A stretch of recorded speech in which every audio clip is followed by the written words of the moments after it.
To make one of the most elegant, highly sought after, and honestly wildly expensive beverages on earth, you have to start by taking a perfectly good grain of harvest rice and violently grinding away like 67% of it into absolute dust. Right, just completely destroying it. Yeah, you take this essential staple of life, and you systematically destroy more than half of it just to reach this microscopic starchy core. Welcome to the deep dive. It sounds almost reckless when you frame it that way. You know, you're discarding the vast majority of your raw materials. Seriously. But that extreme, almost obsessive level of physical reduction is it's the barrier to entry for true premium craftsmanship in this world. And that world is something most of us have brushed up against, usually with a mild sense of panic, to be honest. I mean, picture this. You're walking into a truly high-end Japanese restaurant. Oh, I know this feeling. Right. The ambiance is immaculate, the lighting is low, you settle into your seat, and then the sommelier hands you the beverage menu. You open it up expecting maybe a standard wine list, and instead you're staring at this massive multi-page document filled with complex terminology. Junimai. Daijinjo. Exactly. Homjozo. Seimai Buai. Suddenly, instead of looking forward to your omakase, you feel completely overwhelmed. It feels like you're about to take a pop quiz in a language you don't speak, and the stakes are like a $100 bottle. It is an incredibly intimidating experience. If you're sitting there staring at that massive menu without a background in the chemistry or the culture, it just looks like an impenetrable wall of text. You just freeze up. The natural human reaction is to surrender. You end up just pointing to the second cheapest bottle on the list, nodding at the sommelier and hoping for the best. Well, today our mission is to completely dismantle that wall for you. We're going to shortcut that learning curve entirely. Which is so needed. It really is. Yeah. By the time we finish this deep dive, you will not only understand how to read that label and confidently order the perfect bottle, but you're going to understand the underlying microbiology, the extreme geography, and a massive high-stakes business pivot from 1985 that made one specific brand Kubota, crafted by the Asahi Shuzo brewery, an absolute global icon. We are looking at a story that bridges ancient cellular-level agricultural traditions with hyper-modern global gastronomy. I mean, this is a brand that realized the cultural palette of an entire nation was shifting, and rather than just adapting, they effectively re-engineered the standard for what premium tastes like. And to map all this out, we've pulled together an incredibly dense sack of sources for this deep dive. We're working with technical brewing literature that gets down to the actual molecular chemistry of fermentation. The really nerdy stuff. Oh, absolutely. We're also pulling from the historical archives of the Asahi Shuzo brewery, tracing their roots back to 1830. And we have sommelier-level distribution guides that track exactly how this delicate liquid moves from a frozen mountain in Niigata, Japan, all the way to a Michelin-starred table in Melbourne, Australia without degrading. It requires a really comprehensive lens. We can't just talk about the liquid inside the glass. We have to dissect why it physically tastes the way it does, the biological mechanics of how it's made, and the massive socioeconomic forces that demanded its creation in the first place. But, okay, before we take a single step further, I am pausing right now to establish a hard and fast ground rule for this deep dive. We are talking about the beautiful, centuries-old Japanese craft of rice brewing. It is pronounced sake. Not sake, like for heaven's sake, it is sake. Yes, thank you. We are dealing with an art form that requires unimaginable labor and precision, and the absolute baseline of our exploration is giving the craft the respect it deserves. It's a vital clarification, honestly. Language shapes our perception of the product. Using the proper pronunciation sake, we immediately separate the premium artisanal craft we are discussing today from the mass-produced, heavily alcoholic beverages that might have well-fueled some bad college decisions in the past. Let's be real, we've all been there. Yeah. So keeping that respect at the forefront, we have to recognize that before we can appreciate the specific genius of the Kubota brand, we need a crash course in what sake actually is. We can't evaluate the masterpiece until we understand the canvas. Right. Making this drink is not like making wine, and it's not like making beer. It is a wildly complex, highly volatile, biological tightrope walk. The foundational engine driving this entire process is a concept known as multiple parallel fermentation, or haikufukuhako. To grasp the sheer biological audacity of this method, we have to look at the mechanics of the two beverages you just mentioned, wine and beer. Let's unpack those mechanics. With winemaking, the biology seems fairly straightforward, right? You have grapes, which naturally contain fermentable fruit sugars. You crush the grapes, you introduce yeast, And the yeast simply consumes those readily available sugars, converting them into alcohol and carbon dioxide. It's a single direct linear biological step. A single consecutive step, yeah. Beer brewing introduces an added layer of complexity. Grains like barley do not contain accessible simple sugars. They contain complex starches. Which the yeast can't just eat. Right. A brewer must first malt the grain, sprouting it and applying heat to activate natural enzymes. Those enzymes break the complex starches down into simple sugars.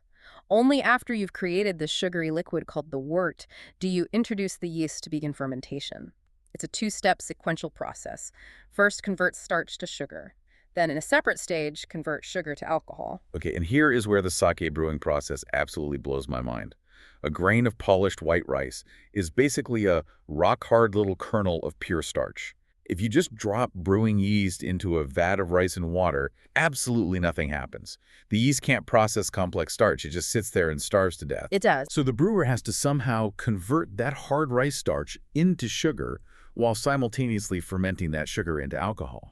And doing both of those volatile processes in the exact same vessel at the exact same time. That is the parallel in multiple parallel fermentation. And the biological key that unlocks this impossible mechanism is a microscopic organism called kojikin, scientifically designated as Aspergillus oryza. I really want to focus on this because the word mold usually triggers a primal disgust response when it comes to food and drink for most people. Yeah. But this specific mold, Aspergillus oryzae, has been domesticated over centuries. Our sources indicate it's the absolute backbone of Japanese cuisine. It's the biological agent responsible for soy sauce, for miso, and of course, for sake. It is arguably one of the most important domesticated microbes in human history. The process of introducing this mold is treated with extreme reverence. The master brewer, known as the toji, takes steamed rice into a specialized, incredibly warm, cedar-lined room called the koji mitsuro. Which sounds amazing, honestly. It is. There, they literally dust the rice with these mold spores, massaging them in by hand. As the mold grows on and into the core of the rice grains, over roughly 48 hours, it produces a massive amount of specific enzymes, primarily amylase. The sources gave a somewhat dry explanation of these enzymes, but when I was reading through, the best mental model I could construct for this multiple parallel fermentation is imagining a massive, highly coordinated industrial site. Think of it like having a logging crew and a paper mill operating inside the exact same warehouse. Oh, I like that. That paints a very vivid picture of the simultaneous action. Walk us through how the microbes map to that scenario. Okay, so the koji mold is the logging crew. Its enzymes act like chainsaws, aggressively chopping down these massive, complex, unusable starch chains into small, manageable sugar logs. And working right beside them in real time is the sake yeast, Saccharomyces cerevisiae. Right, the paper mill. Exactly. The yeast is the paper mill. The second the logging crew drops a sugar log, the yeast snatches it up and instantly processes it into alcohol. The brilliance of that analogy is that it highlights the extreme danger of the process. If your logging crew, the koji mold, works too fast and chops down too much sugar, the warehouse floods. Oh, man. Yeah, the yeast gets completely overwhelmed by the osmotic pressure of the sugar and dies.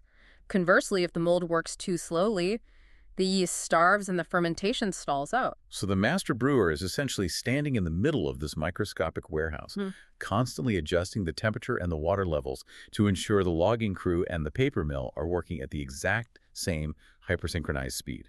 The precision required is staggering. And because this conversion of starch to sugar is happening continuously drop by microscopic drop, the yeast is never overwhelmed by a massive sugar spike. This gentle, sustained feeding allows sake yeast to naturally survive and continue fermenting until the liquid reaches an alcohol by volume of up to 20%. Wow. Yeah, that makes it the highest naturally fermented beverage in the world. That's incredible. So we've established the biological engine. We understand the mold and the yeast. But before those microbes ever touch the rice, there's a brutal physical step that defines the entire premium hierarchy of this beverage. It's the concept I mentioned at the very beginning of the deep dive, violently grinding away the rice. On a menu, this is referred to as the Seimai Buai, or the rice polishing ratio. This physical process is the single most critical factor in determining the classification and the price of the bottle you're looking at. And the motivation behind this destruction comes down to the anatomical structure of a rice grain. Because when you look at a grain of brown rice straight from the paddy, it's packed with nutrients. The outer layers are dense with proteins, fats, lipids, amino acids. Now, for human nutrition, that's fantastic. But for brewing premium sake, those outer layers are the absolute enemy. They really are. If you let the koji and the yeast ferment all those fats and proteins, the resulting liquid is going to taste incredibly heavy, earthy, savory, and rough right. It creates a volatile, almost muddy flavor profile. To achieve the elegance and floral notes associated with premium brewing, the brewer only wants the pure, concentrated starch core hidden in the dead center of the grain known as the shinpaku, or the white heart. It reminds me of the process of cutting a raw diamond. Oh, yeah. When you pull a diamond out of the earth, it looks like a cloudy, rough stone. It's full of impurities on the exterior. The jeweler has to painstakingly grind away the rough outer layers to reveal the brilliant, pure core that reflects the light. The brewers are doing the exact same thing to the rice. They run the raw brown rice through vertical milling machines, sometimes for days on end, slowly grinding away the fats and proteins until only the starchy shinpaku remains. And the percentage of the grain that remains after this grinding process is the Seimai Buai. If a label says the polishing ratio is 60%, it means 40% of the outer grain was ground into powder and discarded, leaving only the inner 60% for brewing. Okay, so if you're sitting in that restaurant looking at the menu, how do you actually decode this matrix? Like, if I'm buying my first bottle, what is the baseline we're looking for to understand what's in the glass? Well, the Japanese classification system for premium sake, known as Tokute Mishushu, is essentially a 2x2 grid. The first factor you look for is the ingredients. You will frequently see the word junmai. Junmai translates directly to pure rice. Got it. If a bottle carries the junmai designation, it guarantees that the liquid inside was created using only 4 ingredients: rice water, yeast, and kuji mold. Absolutely nothing else. But inevitably, you'll scan that menu and see categories that don't say junmai. You might see a term like anjozo. If it's not pure rice, what else is in there? If the junmai prefix is absent, it means the toji has utilized a highly traditional, strictly regulated technique of adding a very small amount of pure, neutral, distilled alcohol, often referred to as brewer's alcohol, to the mash just before pressing the liquid from the rice solids. Now, I can immediately hear the skepticism from a newcomer. The assumption is usually way to border. They're cutting the pure product with cheap grain alcohol to stretch their profit margin. Right. But that is a massive fundamental misunderstanding of the craft. It is perhaps the most pervasive myth in the export market. In the realm of premium sake, the addition of brewer's alcohol is absolutely not a cost-saving filler. It's a precise, calculated chemical extraction technique.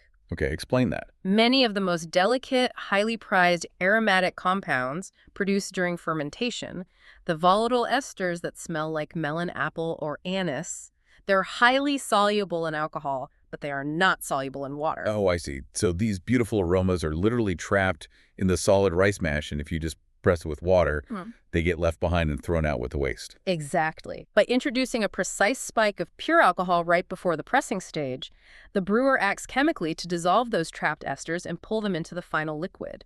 Furthermore, this technique lightens the physical body of the sake, giving it a crisper, distinctly drier finish. So a hanjozo, which utilizes this added alcohol, will frequently present as lighter and more aromatic than a pure rice junmai, which naturally leans toward a richer, more robust and savory profile. Okay, so we have the ingredient divide pure rice versus the brewer's alcohol extraction method. The second half of this matrix brings us back to our diamond cutting analogy, the polishing tiers. You hear words like jinjo and daiginjo thrown around fine dining rooms as ultimate status symbols. What do these actually dictate about the liquid? These terms represent the extreme lengths of the polishing process. The jinjo classification mandates that at least 40% of the rice grain has been milled away. Only 60% or less of the core remains. 40% gone. Right. By removing that much of the protein layer, the brewer suppresses the savory, heavy flavors, allowing the yeast to produce highly aromatic, fruity, and floral notes. So if jinjo means shaving off 40%, the prefix "de" usually translates to great or large in Japanese. I have to assume daiginjo pushes that reduction to an absolute extreme. Yeah. How much of the grain are we throwing away to reach that top tier? A dojinjo requires that a minimum of 50% of the original grain is destroyed. Often the brewers go much further. You are brewing exclusively with the absolute purest, most refined starch core imaginable. Just the heart of the grain. Yeah, because the starch is so concentrated and the yeast is working under such pure conditions. A daijinjo yields a liquid that is ethereally light, profoundly complex, and incredibly labor-intensive to stabilize. The beauty of this system is that you can mix and match the terms to understand exactly what you're ordering. If you see a Junmai Daijinjo, instantly it's pure rice, no added alcohol, and the grain has been polished down to at least half its original size. Yeah. It will be rich, pure, but incredibly refined. Exactly. And if you see Daijinjo without the word Junmai, it's highly polished. But the brewer used that touch of alcohol to extract maximum aromatics, resulting in a lighter, drier, highly fragrant experience. You've effectively decoded the foundational language of the beverage. However, our sommelier sources rightly point out that technical jargon like Junmai Jinjo tells you how it was made, but it doesn't intuitively describe what it will taste like to someone taking their first sip. Right, which is why the Sake Service Institute, the SSI, stepped in. They realized that consumers need a flavor map, not just a manufacturing spec sheet. They developed the SSI 4-quadrant system, mapping the entire spectrum of sake based on 2 axes, the intensity of the aroma and the intensity of the flavor. It is a brilliant, highly functional tool for a consumer. Let's map out those 4 quadrants so a listener can mentally place these profiles. The first quadrant is kunshu. This is categorized by high aroma and relatively light flavor. So if I'm smelling a kunshu, what am I getting? You're going to experience an explosion of fruit and floral notes. Melon, pear, apple blossoms. It's fragrant and elegant. The classic example of a kunshu is your highly polished daijinjo. Okay, the second quadrant is soshu. This is low aroma and low flavor intensity.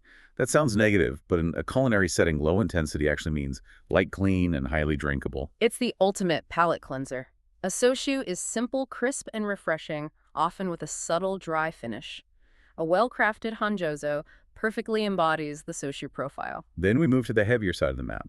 Quadrant 3 is junshu. Low aroma, but high flavor intensity. This is where you find the traditional old-world soul of the beverage. Junshu profiles are rich, full-bodied, and packed with umami. You might taste steamed rice dairy or roasted nuts. This is the hallmark of a classic pure rice junmai. Finally, the outlier quadrant jukushu. High aroma, high flavor. Jukushu is reserved for aged sake, known as koshu. As the liquid ages over years, it undergoes a Maillard reaction, turning amber or even dark brown. Oh, wow. Yeah, it develops profound, complex, earthy flavors. Think caramel, dried mushrooms, soy, and spices. It drinks much more like a rich sherry or a tawny port than a traditional fresh sake.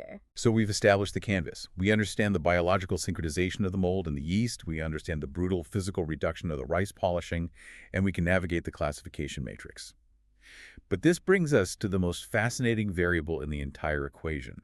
Terroir. Yes, if you take the exact same Goku rice strain, the exact same Aspergillus oryzo mold spores, and the exact same yeast, but you hand them to a brewer in southern Japan versus a brewer in northern Japan, you get 2 completely unrecognizable drinks. You are colliding with the reality of terroir. We're conditioned to discuss terroir primarily in the context of wine. You know how the chalky soil of Champagne or the volcanic ash of Sicily alters the grape. But terroir is just as fiercely determinative in sake brewing. Which makes sense. And when we look at the Asahi Shuzo brewery, the creators of Kubota, we were looking at a brewery situated in Niigata Prefecture, which is universally acknowledged as one of the most extreme, unforgiving, and biologically advantageous brewing environments on the planet. I really want to dig into why Niigata holds this holy grail status. Because if you look at a map, Japan is a vast archipelago. It's incredibly mountainous and they grow rice almost everywhere. What specific environmental anomaly makes Niigata the epicenter of premium crisp sake? The defining characteristic of Niigata's terroir is not the soil, it's the brutal, relentless winter weather. Niigata is situated in what is known as snow country. They receive massive, punishing, localized weather systems coming off the Sea of Japan, resulting in some of the heaviest, most concentrated snowfall recorded anywhere on Earth.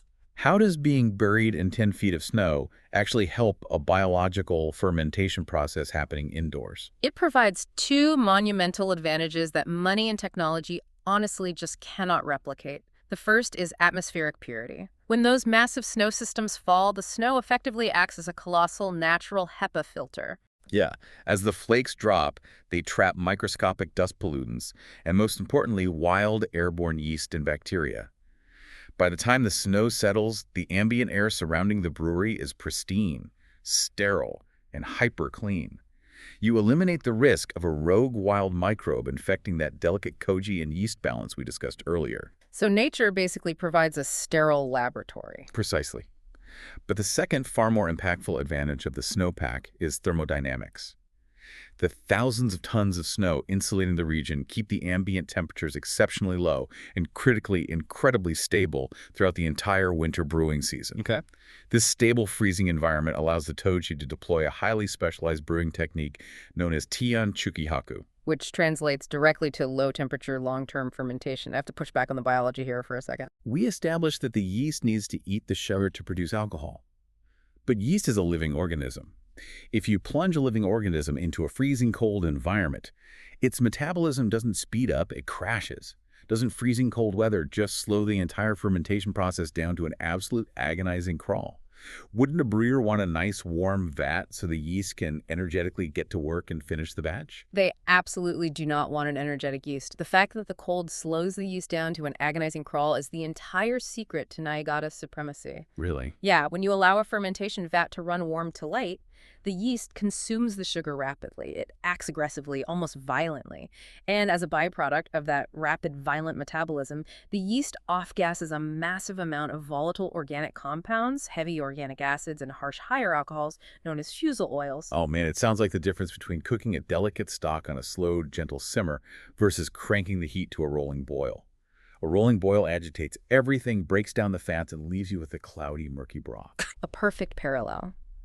By utilizing the massive snowpack to drop the ambient temperature near freezing, the brewer forces the yeast into a state of lethargy. The metabolic activity slows to a microscopic crawl. Incredible. Instead of finishing fermentation in 2 weeks, the process extends over 30, sometimes 40 days. Because the yeast is working so delicately and slowly, it does not produce those harsh, heavy acids or rough, higher alcohols. It only produces the cleanest, most refined esters. The consequence of that slow simmer is an incredibly pristine, ester-clean finish. But the snow isn't just dictating the air temperature. It's eventually dictating the single largest ingredient in the bottle, because water makes up roughly 80% of the final volume of a bottle of sake. Right, and because it comprises such a massive percentage of the product, the chemical composition of the water is arguably the most determinative factor in regional style. In Niigata, all of that heavy winter snow eventually melts in the spring. That meltwater filters incredibly slowly down through the specific geological strata of the local mountain ranges. By the time it pools into the deep underground aquifers that the Asahi Shuzo brewery taps into, it's been naturally filtered and chemically altered by the earth. The technical literature we reviewed made a very specific aggressive point about the type of water found in Niigata. It is classified as extremely soft water. Soft water in a chemical sense means it has a very low concentration of dissolved minerals, specifically calcium and magnesium. To truly grasp why a lack of minerals is so important to the Kubota profile, we have to contrast it with the exact opposite environment. Let's do it. Look at the legendary Nara region in Hyogo Prefecture down south. Nara is globally famous for its water known as Miyamizu, which is incredibly hard water. Hard water meaning it's absolutely packed with dissolved minerals. Exactly. Now remember our yeast. Yeast is a living organism, and minerals like calcium and magnesium act as massive nutritional supplements for yeast. When a brewer in Nara introduces yeast to that hard, mineral-rich Miyamizu water, the yeast gorges on the nutrients. It propagates rapidly and ferments vigorously. Which, based on what we just learned about the rolling boil, means the yeast is going to produce a lot of heavy acids and a very robust flavor structure. It creates a style of sake that is bold, highly structured, deeply acidic, and intensely flavorful. Historically, the output of the Nara region is referred to as otokozake, which translates to masculine sake. It is powerful and assertive. So if abundant minerals act like a steroid for the yeast, causing a fast, aggressive fermentation that yields a bold drink, the soft water of Niigata does the exact opposite. The soft meltwater of Niigata essentially starves the yeast of those abundant nutritional supplements. It limits their reproductive capability.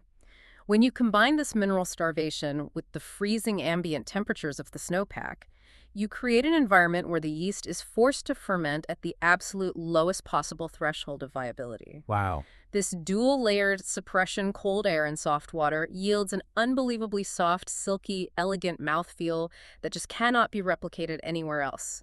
It is the geographic and chemical opposite of the bold otokozake. This precise collision of freezing snow and soft mineral water creates a highly specific, coveted flavor profile that Niigata is known for globally.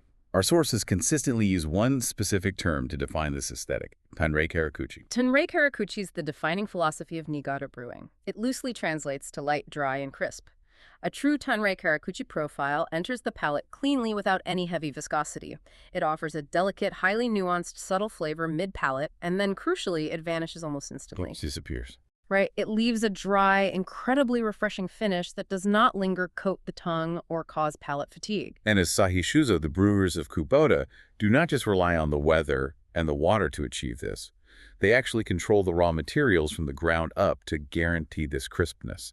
They operate their own advanced agricultural subsidiary called Asahi Noken, specifically to engineer the perfect rice for this style. Their agronomic research is relentless. Through Asahi Noken, they cultivate and refine a specific legendary local rice strain called Gohikumangoku. Gohikumangoku. It sounds formidable. Why is this specific strain so critical to the Tanrei Karakuchi style? It comes back to our diamond-cutting analogy regarding proteins. The Gohikumangoku strain naturally grows with a significantly lower protein content in its outer layers compared to other famous brewing rices like Yamada Nishiki. Oh, that's a huge advantage. Since proteins are the primary source of heavy, savory, muddy flavors, starting with a rice that is fundamentally low in protein gives the brewer a massive head start. When they take that low-protein rice and subject it to heavy polishing, they absolutely guarantee that the final liquid will be exceptionally clean, weightless, and dry. Okay, so we've spent a lot of time exploring the tools provided by the earth. The snowpack, the saltwater aquifers, the low-protein rice. This terroir provides the perfect natural laboratory to create the elegant, dry Tanrei Karakuchi style. But here is where the history of Asahi Shuzo takes a massive, counterintuitive turn. Yes, this is the twist. The climate of Niigata has been freezing and snowy for millennia. The aquifers have always contained soft water, but the crisp, elegant Kubota flavor profile hasn't always existed. In fact, if you walked into this brewery prior to the 1980s, they were utilizing this pristine terroir to brew something entirely different. The environment gave them the tools to make something delicate, but a massive shift in the socioeconomic fabric of Japan provided the motivation to actually do it. This is where we pivot from biology and geology into corporate strategy and cultural history. Asahi Shuzo is an ancient institution established in 1830. They originally operated under the name Kubotaya and later rebranded as Asahiyama during the Meiji period. By the time Japan emerged from the devastation of World War II, Asahi Shuzo was an absolute industrial powerhouse. They were the largest and most dominant producer in Niigata Prefecture. But despite having the soft water and the cold air, they weren't making the crisp, light, premium sake we know today. They were churning out millions of liters of mass-produced liquid that was classified as umakuchi, which translates to what in terms of flavor? Umakuchi represents the polar opposite of Tanrei Karakuchi. It is sweet, incredibly heavy, intensely rich, high in residual sugars, and packed with savory umami notes. It was a thick, robust, weighty beverage. This seems completely illogical to me. If your local soft water and cold climate naturally lend themselves to a light, delicate simmer, why on earth was the biggest brewery in the region intentionally forcing a heavy, sweet umakuchi profile? To understand the product, you really have to understand the consumer of the era. The Japan of the 1950s and 1960s was entirely defined by rapid industrialization and sheer physical reconstruction. Rebuilding the country. Exactly. The primary consumers driving the domestic economy were physical laborers, men working in steel mills, constructing highways, rebuilding cities, and working intense agricultural cycles. They are engaged in brutal manual labor for 10 to 12 hours a day. They are burning thousands upon thousands of calories. Exactly. Their bodies were in a constant state of deficit. Therefore, their daily diets were necessarily high-calorie heavy and incredibly sodium-dense to replenish lost electrolytes. They were eating rich, salty, heavy stews and fried foods. To complement that specific diet, they demanded a beverage that acted as a caloric supplement. Heavy, sweet, high-calorie umakuchi sake was practically a food group. It was the combustible fuel that powered the post-war Japanese economic miracle. But economies evolve. And by the late 1970s and early 1980s, the Japanese economic miracle is complete. The country is transformed from a recovering nation into a dominant global technological and financial superpower. The skyline of Tokyo is dominated by corporate high-rises, not construction cranes. And with that architectural shift came a profound demographic and cultural shift.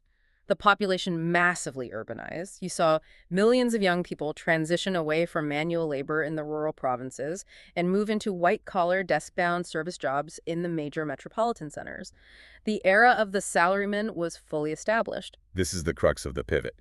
If you're a salaryman sitting at a desk in a climate-controlled Tokyo office for 12 hours a day, your physiological needs are completely different from a steelworker's.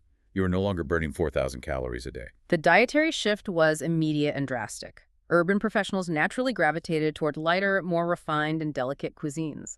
The consumption of premium sushi, delicate tempura, and lighter international dishes skyrocketed. Total sense. And suddenly the demographic realized that the thick, heavy, syrupy umakuchi sake their fathers and grandfathers drank was entirely incompatible with their modern lifestyle. The heavy sweetness was cloying it, overwhelmed the delicate flavors of raw fish, and honestly left him feeling lethargic. So place yourself in the boardroom of Asahi Shuzo in the early 1980s. You're sitting there as the undisputed king of the Niigata region. Your massive facilities are designed to pump out oceans of this heavy, sweet umakuchi sake under your legacy Asayama brand, and you suddenly realize the cultural palette of the nation is shifting rapidly beneath your feet. It's a nightmare scenario. And to make matters worse, according to the historical sources, the massive commercial breweries in the South were engaging in a brutal race-to-the-bottom discount war, flooding the market with cheap, mass-produced alcohol and dragging the reputation of the entire category down with it. It was a terrifying existential crisis for the brewery. Their flagship product was becoming associated with an outdated, cheap blue-collar past, and they were losing the lucrative, upwardly mobile urban market entirely. I really want to emphasize the sheer corporate terror of the decision they had to make. The fourth-generation president of the brewery, a man named Toru Hirasawa, looks at this shifting landscape and decides that simply tweaking the recipe isn't going to save them. He decides they need to completely abandon the heavy flavor profile that made them a powerhouse and reinvent their entire identity. Yep. It's akin to a legacy American automaker in the 1980s, looking at their massive truck factories, deciding that trucks are the past, shutting down the lines, and gambling their entire century-old fortune on building nothing but electric sports cars. It's an astronomical risk.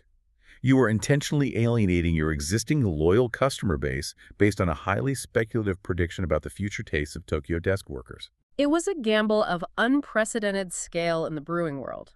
Hirasawa understood that to survive the price wars, he couldn't compete on volume. He had to compete on undeniable elite quality. He had to architect an entirely new paradigm of taste. To execute this, he formed a clandestine partnership with a brilliant researcher named Teiji Shima, who is the head of the Niigata Prefectural Brewing Experiment Station. Okay. Together, they initiated a highly secretive multi-year research and development operation internally dubbed the Tokyo X Project. Tokyo X. Yeah. It sounds like a Cold War espionage thriller, but it's literally about engineering rice wine. The level of rigor they applied was absolute. Their explicit target was the modern, affluent Tokyo professional. Shima analyzed the modern urban diet and deduced exactly what we discussed. The new culinary landscape demanded a beverage that was immensely clean, intellectually complex, but physically weightless. It needed to seamlessly elevate delicate foods without leaving a heavy footprint on the palate. And to achieve this, they didn't have to invent new technology. They just had to look out their window. They finally leaned fully into the natural terroir they had ignored for decades. They utilized the freezing snowpack to slow the fermentation. They utilized the soft meltwater to starve the yeast. They heavily polished the local low-protein Gohyaku Mangoku rice. They allowed the environment to naturally engineer the ultimate extreme expression of the crisp, dry Tanrei Karakuchi style. They essentially engineered a liquid revolution, but Hirasawa was a brilliant marketer as much as a brewer. He knew that if he released this radically new, elegant liquid under the old mass-market Asahiyama label, consumers would carry their old prejudices into the tasting experience. The new liquid demanded a completely new identity, so he reached back into the archives. They bypassed the industrial era entirely and revived the original founding name of the brewery from 1830 Kubota. By putting that name on the bottle, they were sending a very clear psychological signal to the market. They were saying, we are rejecting the era of mass production. We are returning to our ancestral roots, to pure, uncompromising artisanal craftsmanship. The launch on May 21st, 1985, was a masterclass in aesthetic presentation. They refused to use cheap, glossy commercial paper labels. Instead, they sourced traditional handmade washi paper woven from local Niigata mulberry trees. Beautiful. The texture was rough, organic, and inherently premium. They commissioned a prominent local artist, Shuichi Sakazume, to paint the calligraphy for the label. The tactile feel of the bottle communicated the Tokyo X thesis before the cork was even pulled. The result was a nationwide sensation. It wasn't just a successful product launch, it was a cultural reset. The 1985 release of Kubota fundamentally revolutionized the domestic market. It not only saved Asahi Shuzo from the discount wars, but it firmly, permanently established the crisp, dry Tanrei Karakuchi profile as the absolute gold standard for premium sake across the entire country. It remains one of the most successful visionary product pivots in the history of Japanese beverage manufacturing. They saw the culture evolving, and they possessed the courage to build the perfect liquid for the new era. So the 1985 launch was a triumph, but they didn't stop at a single bottle. They recognized that the modern consumer has different needs for different occasions.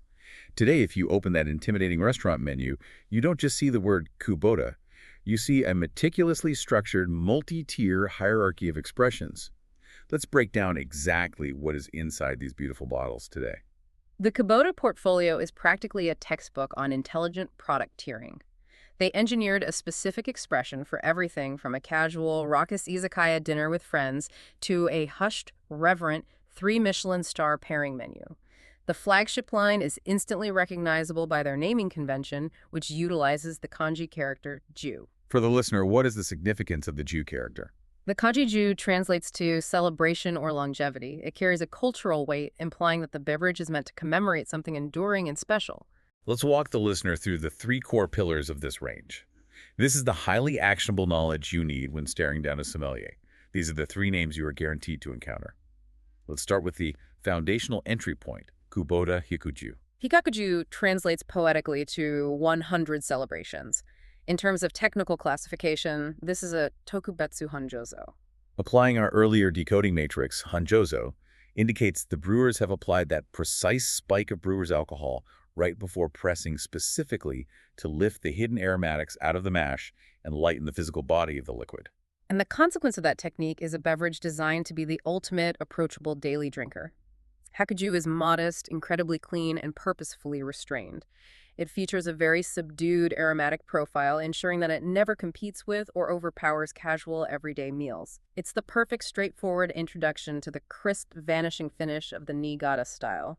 Stepping up 1 tier in polish and complexity, we find the workhorse of the fine dining world, Kubota Senju. Senju translates to 1,000 celebrations.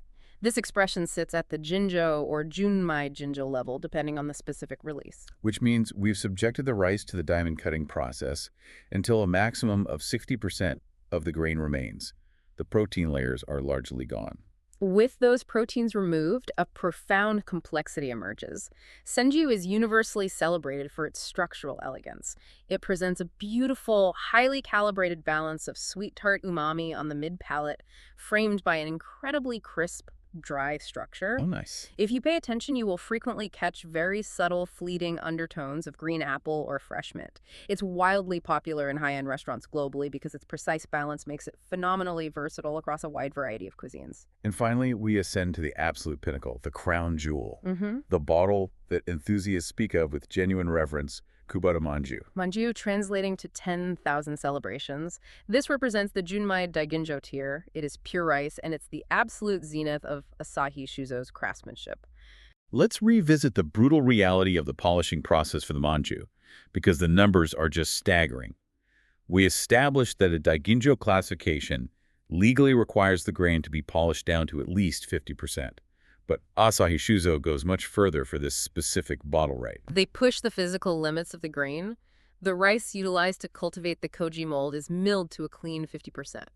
However, the rice utilized for the primary fermentation mash, the moromi, is painstakingly polished down to an astonishing 33%. I want the listener to really visualize that. The brewer takes a silo full of premium, expensive, meticulously farmed rice, and they violently grind away 67% of it. They turn more than half of their raw material into literal dust, discarding it until nothing remains but a microscopic, translucent pearl of absolute pure starch. The sheer financial cost, the time, and the extreme technical labor required to execute that level of polishing without shattering the fragile starch core is immense. But the sensory reward justifies the madness. It has to. By fermenting only that impossibly pure 33% core with the soft Niigata water, the manju develops a profoundly complex, deeply floral, aromatic profile. You encounter distinct notes of dried strawberry, perhaps a touch of hazelnut or honeysuckle. But its true hallmark is the texture. The silkiness, right? Exactly. The liquid is unbelievably silky. It lacks any rough edges.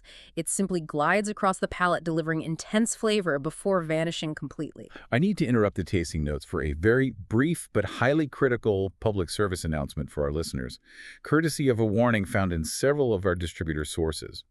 If you are actively shopping for these specific bottles, there's a massive nomenclature trap you must avoid. It is a surprisingly common pitfall that trips up newcomers, seasoned collectors, and honestly, even some careless retail distributors.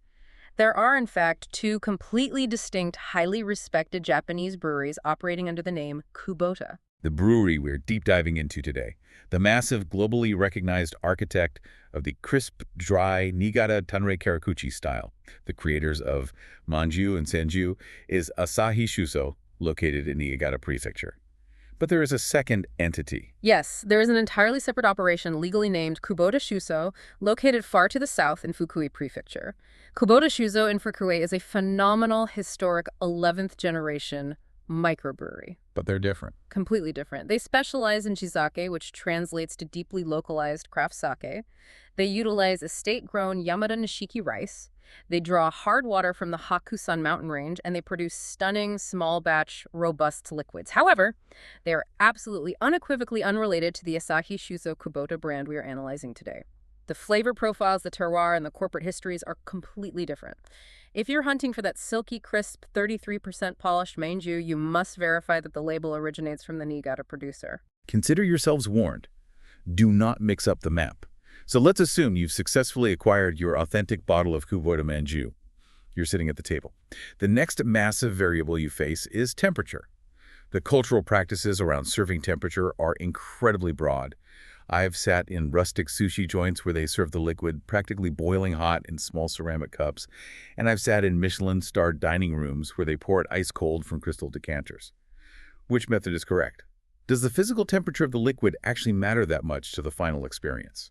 Temperature does not merely matter, it fundamentally molecularly alters the physics and the sensory reality of the beverage. Sake is entirely unique in the global alcohol landscape due to its incredibly expansive functional serving temperature band. Interesting. You can serve it anywhere from near freezing all the way up to the temperature of hot tea, and at every specific thermal stage, the liquid expresses entirely different chemical characteristics. The Japanese cultural appreciation for this is so deep that they have assigned beautiful, highly specific poetic terminology to each thermal increment. Let's break down the thermodynamics of these thermal increments. What physically happens to the molecular structure when we aggressively chill the liquid? Let's examine the stage known as yukibi, which translates beautifully to snow-chilled. This is serving the liquid at approximately 5 degrees Celsius or 41 degrees Fahrenheit.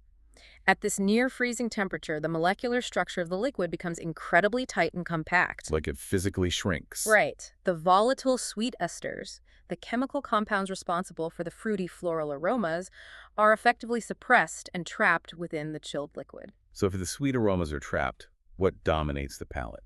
The suppression of the sweetness drastically amplifies the perception of the underlying alcohol structure and acidity. It sharpens the dryness to a razor's edge. Serving a sake at yukibi makes it feel incredibly crisp, clean, and almost austere on the palate. It's the sensory equivalent of taking a complex audio track, completely turning down the bass and the mid-range, and cranking the treble all the way up. You only hear the sharp, high, precise notes. An excellent way to visualize it. Now, as you allow that same glass to sit on the table and warm up slightly to the next stage, known as suzubi, or cool, roughly 15 degrees Celsius or 60 degrees Fahrenheit, that tight, rigid molecular structure begins to relax. The trapped, volatile esters are released. So it opens up. Exactly. Suddenly, the complex floral aromas, the dried strawberry and hazelnut notes found in the manju, are allowed to waft gently to your nose without being aggressively burned off by heat. It offers the most balanced aromatic expression of a highly polished daiginjo. That covers the cold spectrum. But what happens when we move in the opposite direction? What happens during the process of kanzake or serving it hot? When you apply thermal energy to the liquid, you are volatilizing and amplifying completely different structural elements. You progress from Nurukan, which is lukewarm at around 40 degrees Celsius, all the way up to Atukan, which is genuinely hot at roughly 50 degrees Celsius. Okay, and what does that do? The application of heat aggressively burns off the sharp, dry alcohol notes and the delicate floral esters. In their place, the heat dramatically alters the human palate's perception of the amino acids present in the liquid. It exponentially amplifies the deep, lactic, earthy, savory umami notes. The heat causes the physical sensation of the drink to expand, feeling richer, rounder, and far more full-bodied on the tongue. Which completely explains why applying extreme heat to a delicate, fruity, 33% polished Ayujinjo is essentially an act of vandalism. Yeah. You are boiling away the delicate floral esters that the brewer spent weeks painstakingly cultivating, and because the rice was polished so heavily, there are no umami-rich amino acids left to amplify. You just end up with hot alcohol water. It's a tragedy, really. But if you take a robust, unpolished, earthy Junshu style, heating it up unlocks a massive reservoir of savory, comforting richness. Exactly the dynamic. The sheer brilliance of the Kubota portfolio design is that they have structurally engineered different bottles to perform optimally across completely different thermal bands. A lighter, slightly more robust Honjozo, like the Hyakuji, acts as a structural chameleon. It's razor-sharp and refreshing when snow-chilled at Yukibi, but if you warm it to Nurukan, the slight presence of the outer rice layers expands beautifully, offering a comforting, savory warmth without losing its clean finish. So we've charted the entire course. We understand the biological synchronization of the molding yeast. We see how the extreme Niigata snowpack and soft water dictate the slow fermentation. We comprehend the sheer corporate terror and ultimate triumph of the 1985 Tokyo X pivot, and we understand the thermodynamics of how temperature manipulates the molecular structure in the glass. The final crucial step in this journey is the practical application. It's the experience of placing this highly engineered liquid on a table next to world-class food. This is the exclusive domain of the sommelier. And it is within the crucible of a fine dining service that the Tanrei Karakuchi style truly proves its universal genius. High-level sommeliers across the globe absolutely revere the Kubota portfolio because of its precise structural acidity and its aggressively clean, vanishing finish. It doesn't fight the food. Exactly. It operates as the ultimate gastronomic team player. It possesses the complexity to be interesting, but it has the structural discipline to vanish before it ever overpowers or competes with the chef's delicate work on the plate. But the logistical reality of getting a pristine bottle of unpasteurized or highly polished sake from a freezing mountain in Niigata to a dining table on the opposite side of the planet is a terrifying prospect. Yeah. Our distributor sources place massive emphasis on the extreme global logistics required to pull this off without ruining the product. It's a monumental, highly fragile logistical challenge. Premium sake, particularly the delicate floral expressions or unpasteurized variants, is chemically unstable. It is highly vulnerable to thermal degradation and ultraviolet light exposure. So it can just spoil in transit. Oh, rapidly. If a shipping container sitting on a cargo vessel in the middle of the Pacific Ocean gets too hot, the delicate, carefully cultivated volatile esters literally break down. The amino acids begin to rapidly oxidize. The liquid prematurely ages, developing stale, murky, cardboard-like off-flavors. A masterpiece can be reduced to swill in a matter of hours. To prevent that chemical breakdown, the distributors have to maintain an absolute, uncompromising cold chain. It requires an unbroken, continuously monitored, temperature-controlled pipeline. The liquid leaves the freezing brewery in Niigata, is immediately loaded onto a refrigerated truck, transferred to a climate-controlled cargo ship, received into a specialized refrigerated warehouse in the destination country, and finally transported via refrigerated courier to the temperature-controlled cellar of the restaurant. That is intense. We see this immense logistical effort executed flawlessly in markets like Australia, which has rapidly evolved into a massive, highly sophisticated hub for premium global gastronomy. Let's dive into some specific real-world applications from the Australian market, because the sommelier guides provided some incredibly vivid, mouth-watering pairing profiles from top-tier restaurants. Let's start the culinary tour in Melbourne, at a highly regarded establishment called Bincho Boss. Bincho Boss serves as an excellent case study for modern, elevated Japanese dining. Their beverage program heavily features Kubota Senju Jinjo, that crisp, elegant, highly versatile mid-tier expression we discussed earlier, offering it both on tap and integrated into curated pairing menus. Building on our understanding of the Senju structure, what specific dishes is the sommelier matching it with? They intentionally pair the crisp senju with incredibly rich, lipid-heavy items, specifically dense lobster tempura and highly marbled seared Wagyu beef. The culinary logic there is brilliant. I mean, think about the physical sensation of eating those dishes. The lobster tempura is encased in fried batter, The Wagyu is literally defined by its veins of rich, melting intramuscular fat. You take a bite, and that dense richness immediately coats your entire mouth and tongue. It's heavy. Yeah, and if you were to follow that bite with a heavy, sweet, traditional umakuchi sake, the combined sweetness and fat would be exhausting. The meal would feel heavy, cloying, and lethargic. But instead, you take a sip of the senju. The high structural acidity and that razor-sharp, dry Tanrei Karakuchi finish act like a chemical blade. The liquid physically slices through the fat coating your tongue, completely cleanses your palate, and resets your sensory baseline, leaving you refreshed and eager for the next rich bite. It's a highly functional pairing. The beverage actively manages the fatigue of the palate. Now, if we escalate to the absolute top tier, we can look at how a master utilizes the 33% polished Kubota manju.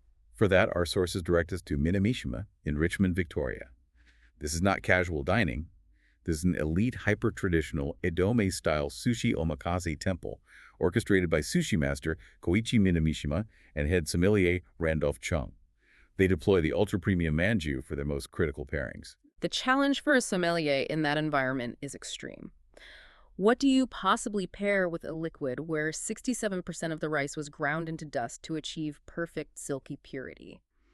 Chung matches the manju with the rich, incredibly delicate sweet fat of fresh Hokkaido king crab, followed by a lightly seared Wagyu nigiri.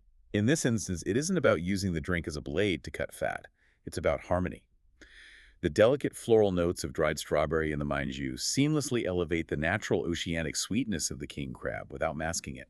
And the defining characteristic of the manju, that unbelievably silky, frictionless texture created by the extreme polishing and the soft Niigata water, perfectly mirrors the physical melt-in-your-mouth quality of the seared Wagyu fat. Yes. It's a masterclass in textural synergy.